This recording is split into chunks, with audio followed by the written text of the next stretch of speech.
Hello everyone, welcome to today's story. After James canceled the deal, John was furious and made a cruel decision to kidnap Diep, who is now pregnant, as a hostage. Will James be able to save her in time? Subscribe to the channel so you won't miss what happens next. The afternoon sun bled softly through the misty trees, casting golden shadows over the meadow where Diep stood with a flower in her hand.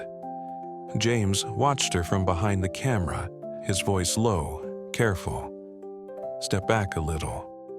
Hold the flower. Yes, like that. There was laughter, quiet, like ripples over still water. She turned, half smiling, and for a fleeting second he forgot the weight pressing down on his chest. They didn't speak much. They didn't need to. The silence between them wasn't empty. It was full of everything unspoken. Beneath her white dress, fluttering slightly in the wind, was a secret. A life just beginning.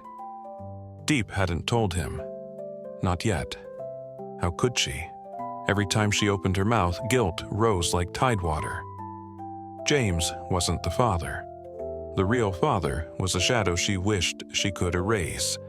But that shadow, John, was beginning to return, and she could feel it in the air like the heaviness before a storm.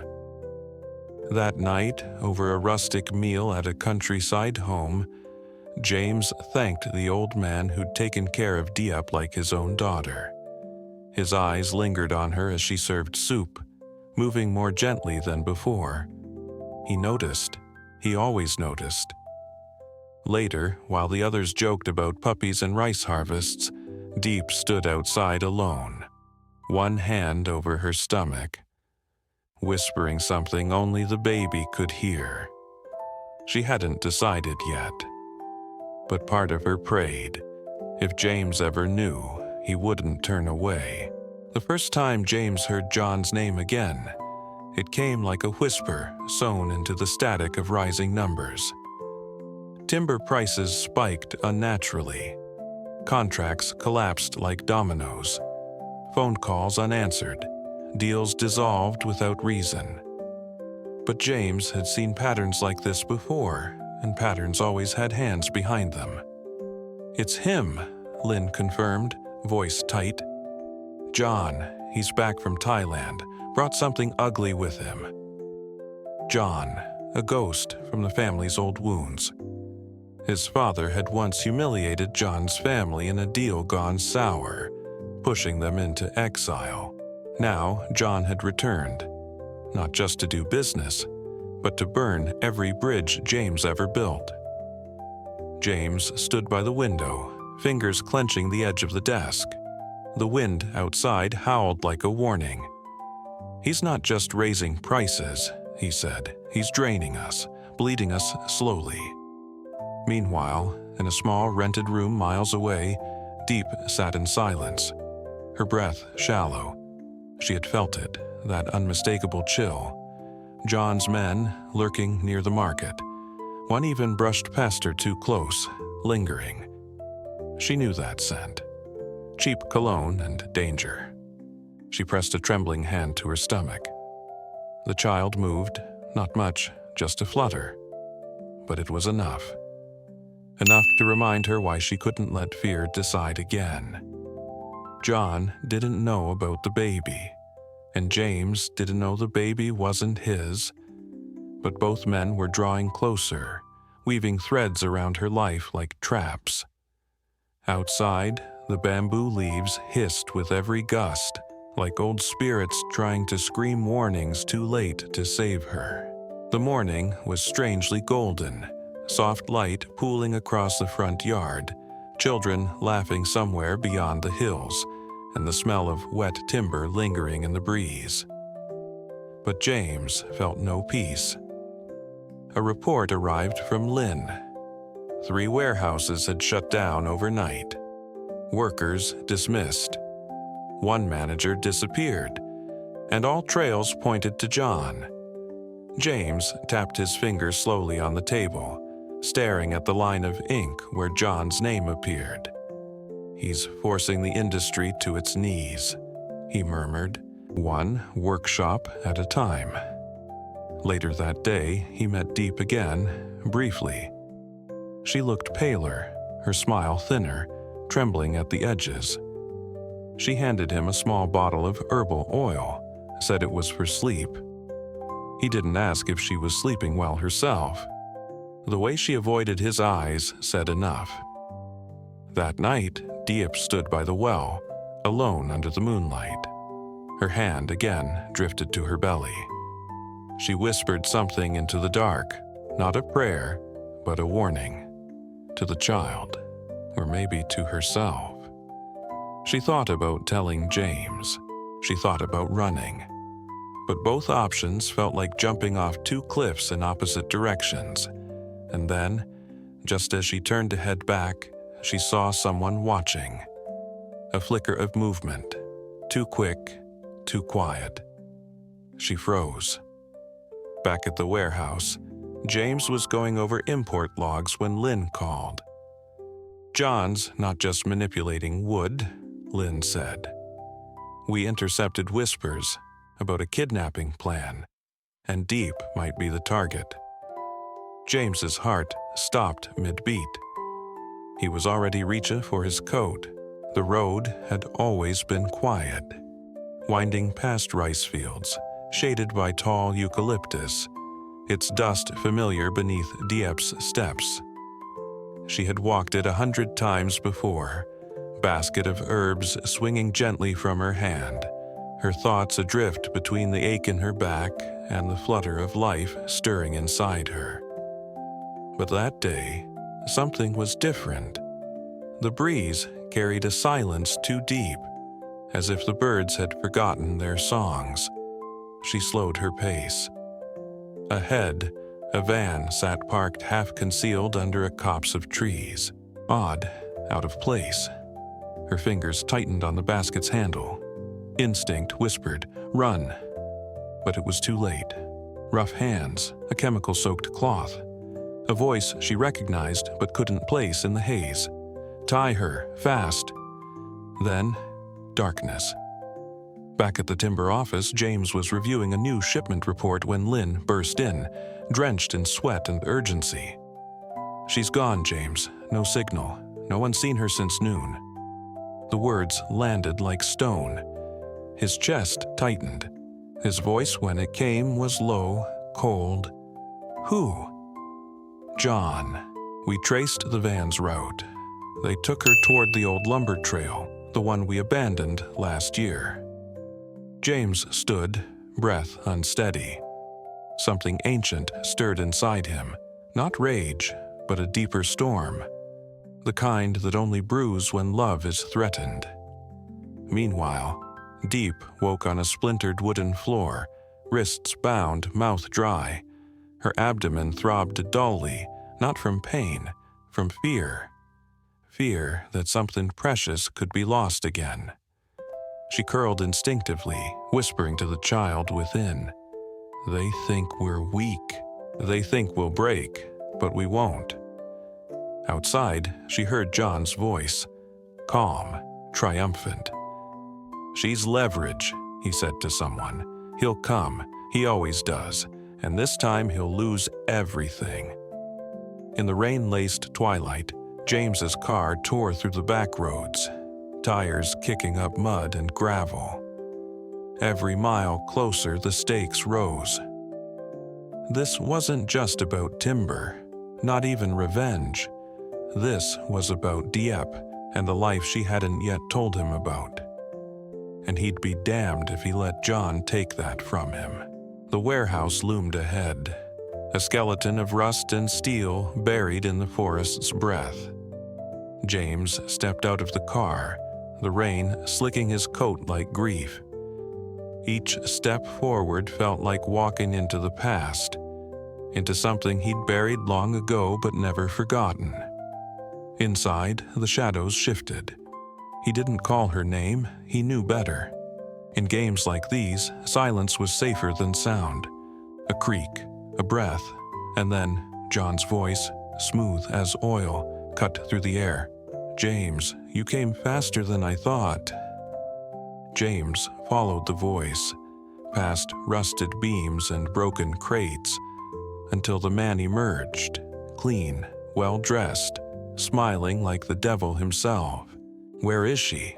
James asked, calm but cracked. John chuckled. "Safe, for now."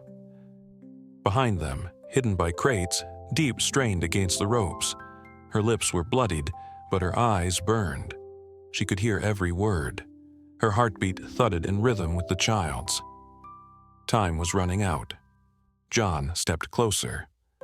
"You took everything from me. Your father ruined mine.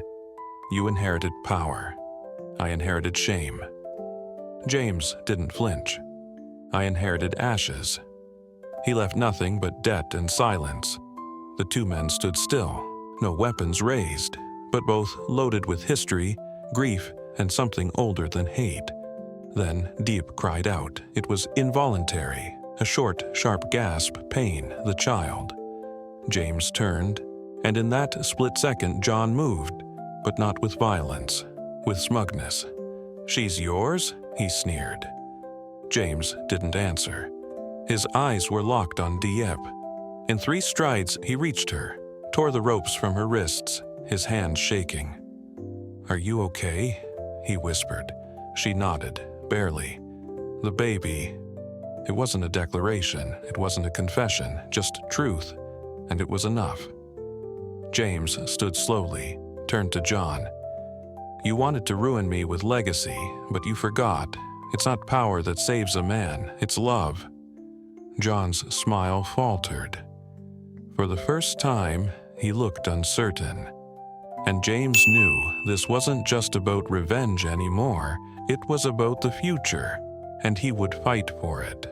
They sat together in the back of the pickup truck, wrapped in a thin blanket, rain tapping gently on the metal roof.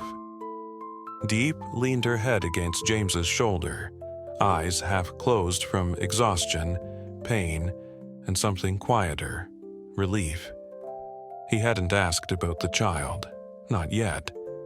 But the silence between them wasn't empty. It was full of unsaid things, of years stretched between longing and denial. "You should have told me," he said finally, voice low, like it was afraid of waking the moment. "I couldn't," she whispered. "I didn't even know. Not until after he'd hurt me." James stiffened, but didn't pull away. "I didn't want pity," she continued, fingers curling over her stomach. "And I didn't want this child to be born in shadows." The headlights of another vehicle passed by on the road behind them, casting long, fleeting shadows across their faces. "You think I'd walk away?" he asked. "I think you've already lost enough." He was quiet, then slowly, "This child is yours, not his, no matter what happened." The words cracked something inside her. She turned to him, face damp not from rain, but from tears she'd held back too long. "I don't need you to save me," she said. "I just don't want to fight alone anymore." James reached out, not to rescue, but to stand beside. His hand rested gently over hers. "Then don't," he murmured. "We'll carry this together, even if we don't know where it leads." In the distance, the lights of the city flickered, promises or illusions no one could say. Behind them was John, arrested, exposed, finished, but his shadow would linger, long and thin, like smoke curling in forgotten corners of memory. Ahead was uncertainty, not peace, not yet, but the chance of it. And sometimes that was enough, because in a world full of men chasing power, James had finally chosen something else. A woman, a child, a quiet kind of redemption. Spring came late that year. The trees around the workshop bloomed shyly, as if unsure whether the cold had truly passed. Bamboo leaves shimmered in the breeze like whispered prayers. and from the window of a newly painted guest room, Diep watched the morning unfold, one breath at a time. Her belly had grown. The child stirred often now, tiny feet pressing against skin like a secret wanting to be known. James passed quietly behind her, coffee in one hand, contracts in the other. But his gaze lingered. He didn't interrupt her thoughts. Not anymore. He had learned that some silences weren't meant to be broken, only shared. "You can stay here, you know," he said after a moment, his voice wrapped in something softer than suggestion. "There's space and time." Diep didn't answer right away. Her eyes traced the clouds, the faint trail of smoke rising from the lumber kiln, and the rows of timber waiting to be shaped. "I might," she said. "Or I might go north, where no one knows me, start clean." James nodded. "Either way," he replied, "you won't be alone." She smiled, small, unsure, but real. In the workshop courtyard, workers had returned. Children ran barefoot on sun-warmed concrete. Someone was fixing a broken swing. Life, quietly, was mending itself. As the day stretched on, Diep walked the garden path alone. She touched the rough bark of a kapok tree, listened to the wind. She thought about legacy, about pain turned into memory, about forgiveness, not of others, but of herself. She turned toward the house. James was still at the porch, watching. He didn't wave, didn't call out. Just waited, like someone who finally understood that love wasn't about holding on too tightly, but being there when someone needed to let go. The wind rose, carrying the scent of something new. Not perfume, not smoke, but hope. And with that, Diep took one step forward, into the future, whatever it was. Because sometimes healing doesn't come in thunder or triumph.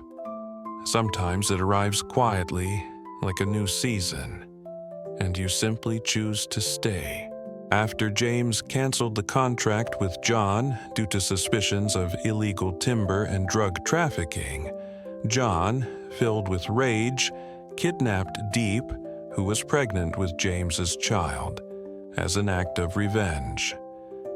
Meanwhile, James faced the threat of bankruptcy, pressure from workers, and the painful truth about his family's past with John. Their confrontation wasn't physical, but a battle of will between vengeance and compassion. In the end, James managed to save Diep, but her emotional wounds remained unhealed.